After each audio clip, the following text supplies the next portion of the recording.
Assalamualaikum warahmatullahi wabarakatuh. Hari ini kita akan mempelajari materi di kelas 10 pelajaran sejarah peminatan. Nah, di materi awal sejarah peminatan kali ini kita akan mempelajari tentang apa yang kita sebut sebagai 3 unsur sejarah, yaitu manusia, ruang, dan waktu.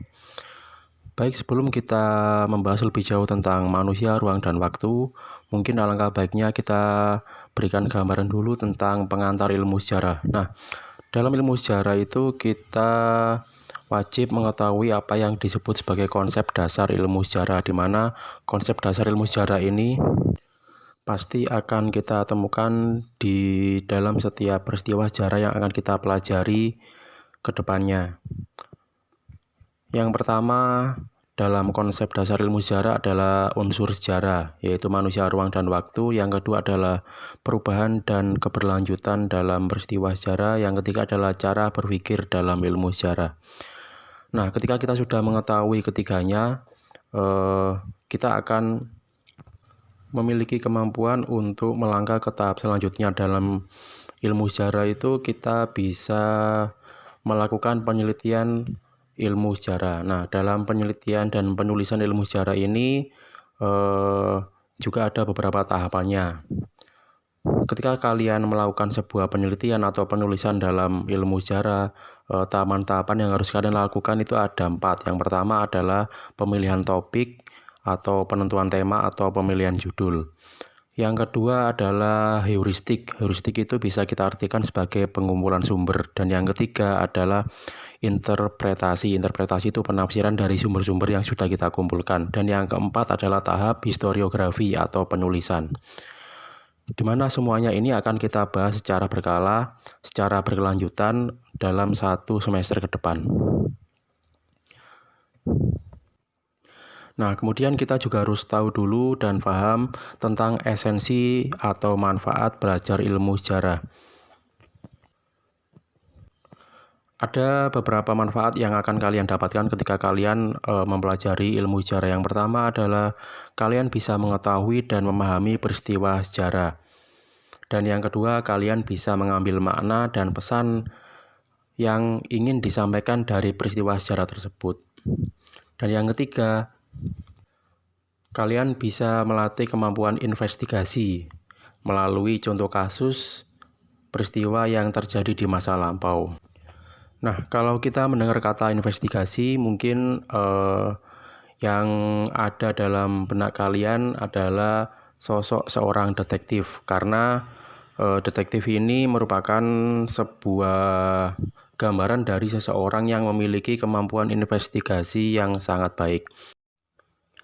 Kalau kalian pernah menonton film-film detektif seperti film Detektif Conan atau yang sekarang mungkin zamannya drakor, kalian pernah menonton film Mouse atau berbagai film yang berhubungan dengan pemecahan masalah atau investigasi, mungkin kalian akan lebih paham apa yang dimaksud sebagai investigasi tersebut.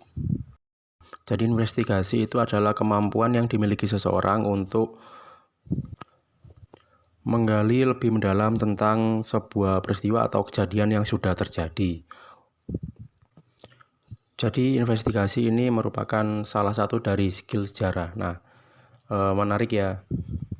Ketika kalian belajar ilmu sejarah, secara tidak langsung kalian juga sudah belajar menjadi sosok seorang detektif. Nah, kemampuan investigasi ini juga bisa kita gunakan untuk menyaring segala macam berita yang kita terima atau berita yang masuk ke dalam kehidupan kita.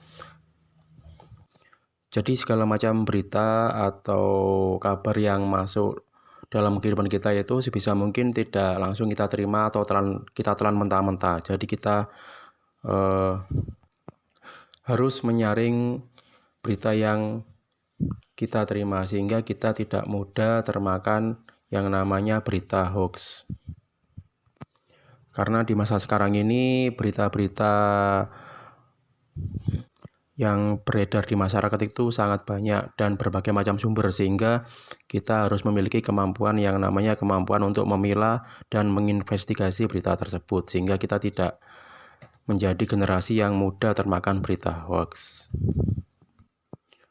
Nah, ini yang saya maksud sebagai skill sejarah. Jadi kita memiliki skill sejarah, di mana skill sejarah ini berusaha untuk melatih skill investigasi kita, di mana setiap kejadian atau peristiwa yang kita dapatkan sebisa mungkin peristiwa tersebut itu kita terima informasinya, kita pelajari lebih mendalam tentang peristiwa tersebut, baru kita buat kesimpulan. Jadi sebelum kita membuat kesimpulan atau menarik benang merah dari peristiwa tersebut, kita harus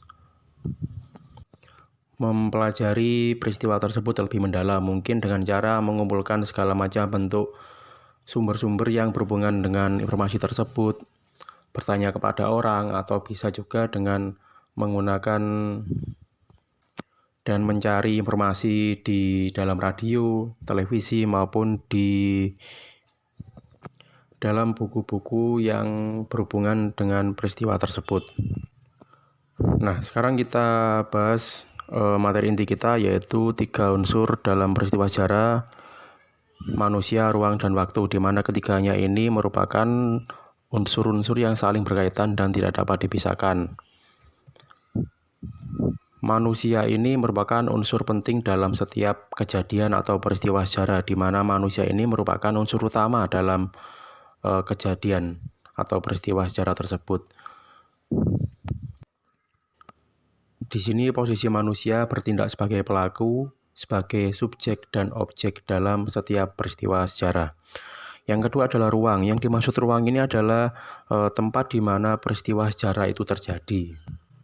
Jadi setiap peristiwa sejarah itu pasti ada tempatnya atau keterangan yang menjelaskan tentang di mana peristiwa itu dilakukan atau peristiwa itu terjadi. Dan yang ketiga adalah waktu. Waktu ini merupakan penanda kapan berlangsungnya peristiwa tersebut. Jadi ketika ada manusia atau pelaku, ada ruang atau tempat di mana kejadian itu dilakukan, pasti ada waktunya kapan. Jadi ketiganya ini merupakan 3 unsur penting dalam setiap peristiwa sejarah yang tidak dapat dipisahkan. Ada manusia atau pelaku, ada ruang atau tempat, dan ada waktu atau penanda kapan kejadian itu sedang berlangsung.